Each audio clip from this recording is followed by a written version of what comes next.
Hey everybody, you're on the GeekBox YouTube channel. Today I will tell you how to fix Roku TV blinking screen. Let's go. Why is this happening?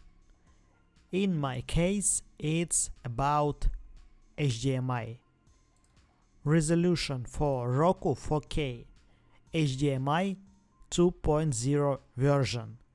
For 4K, it is better to use HDMI 2.1. There are two ways to fix this.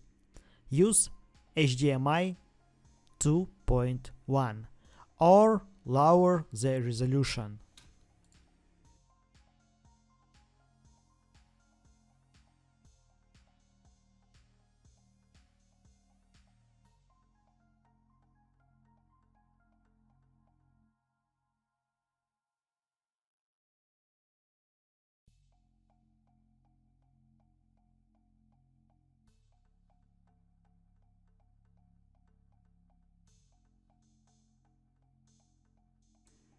That's it.